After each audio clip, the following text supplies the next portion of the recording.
Whiskey all night, sunset and vine. You ruined my life by not being mine.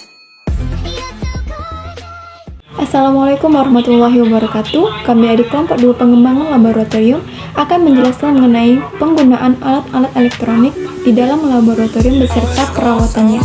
Saya Azizar Barambe dengan NIM 4203131018.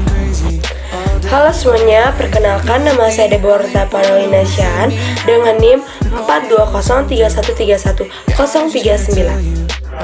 Saya Berliana Ismare dengan NIM 42031311012.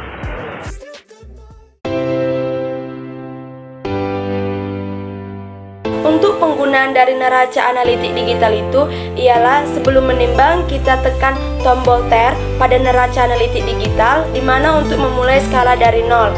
Lalu kita masukkan bahan yang mau kita timbang dengan cara membuka salah satu kaca di neraca analitik digital, lalu kita timbang bahan yang mau kita pakai.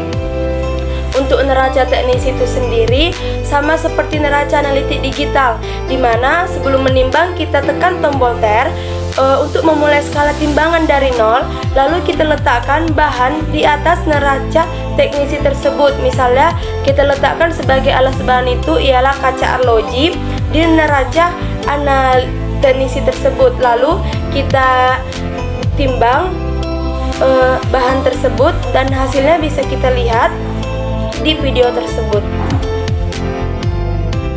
Cara perawatan neraca teknis digital adalah dengan memindahkannya di ruangan yang tahan akan getaran, memiliki sedikit jendela untuk menghindari bahaya sinar matahari langsung, dan ditaruh pada kelembapan ruangan yang stabil.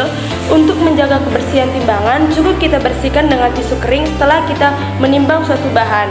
Nah, untuk perawatan dari neraca analitik digital sendiri adalah dengan letakkan pada ruangan tersendiri yang terhindari dari kebisingan, dan ruangan itu dilengkapi AC. Namun AC-nya tidak langsung terkena dengan neraca analitik digital tersebut. Letakkan pada meja timbang ataupun meja yang kokoh, dan hindari tempat lembab, dan hindari menimbang beban melebihi kapasitas dari timbangan tersebut.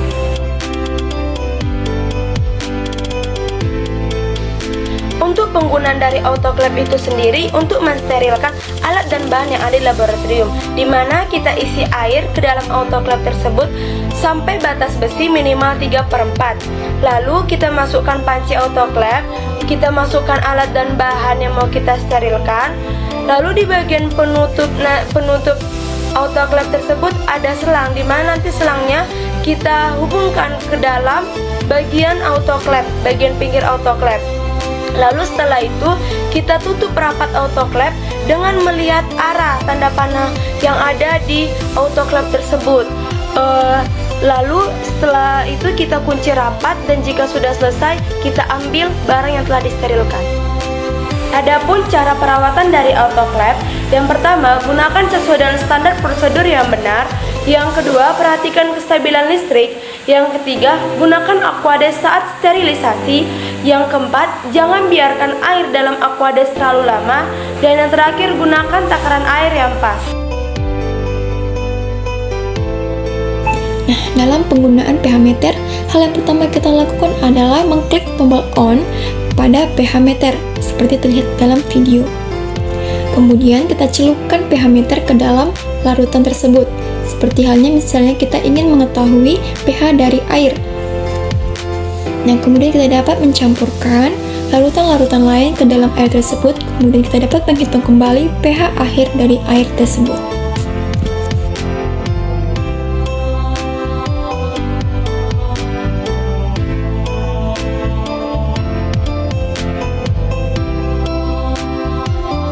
Nah, berikut merupakan tips merawat pH meter digital. Yang pertama yaitu sebelum dan sesudah digunakan, cucilah elektroda pH meter menggunakan cairan khusus yang memiliki pH 0, yaitu elektrolit KCl 3 molar. Yang kedua, pastikan elektroda benar-benar kering jika tidak digunakan atau selama penyaringan. Dan yang ketiga adalah simpan pH meter di dalam box pada tempat yang bersih dan aman. Nah, seperti di dalam video, merupakan penampakan dari alat sentrifug. Nah, di mana sebelum kita melakukan proses pemisahan, hendaknya larutan yang ingin dipisahkan dimasukkan ke dalam tabung reaksi agar pemisahan dapat berjalan dengan lancar. Kemudian, larutan yang akan dipisahkan diletakkan pada tabung reaksi agar larutan tidak tumpah ataupun pecah. Nah, kemudian merupakan bentuk penampakan bagian dalam alat sentrifug. Kemudian kita masukkan larutan yang akan ingin kita pisahkan. Taruh sesuai dengan tempatnya, seimbang, dan beri nomor pada dalam alat sentrifug agar tidak tertukar. Kemudian kita tutup bagian alat sentrifug, kemudian kita atur waktunya. Tunggu beberapa saat, kemudian kita buka. Setelah alat selesai beroperasi, kemudian kita taruh larutan yang sudah dipisahkan. Tips untuk merawat peralatan sentrifug yang pertama adalah bersihkan alat hanya dengan can lap atau lap yang dibasahi oleh air, kemudian dilap dengan kain kering setiap selesai bekerja. Yang kedua, bersihkan dinding bagian dalam dengan larutan antiseptik setiap minggu. Lalu bila terjadi tumpahan atau tabung yang pecah. Yang ketiga yaitu simpan pada tempat yang kering. Dan yang keempat, kotoran yang tersisa setelah proses sentrifug dapat dibersihkan dengan kain microfiber.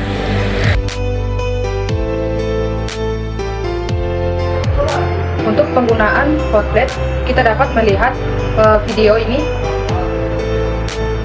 Siapkan cairan atau larutan yang akan kita panaskan.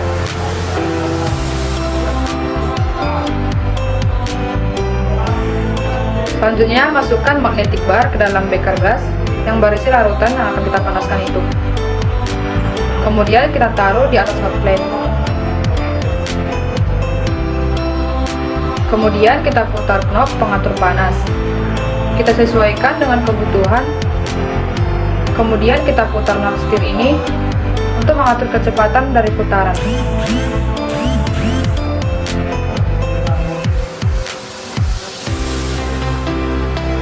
Semakin besar skala dari setir ini, maka putaran akan semakin cepat.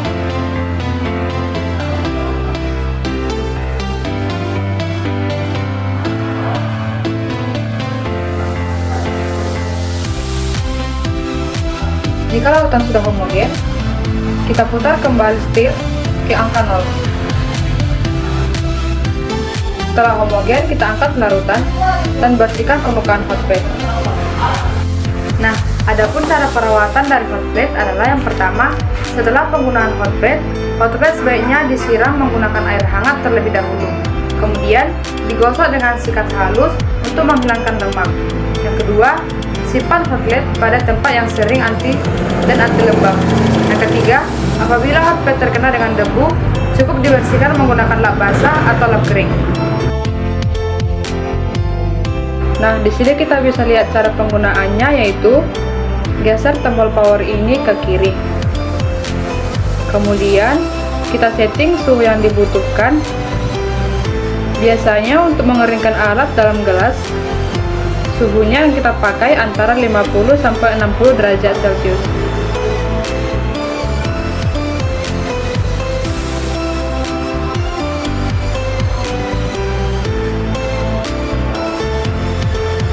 Kemudian kita bisa membuka bagian pintu dengan cara menariknya.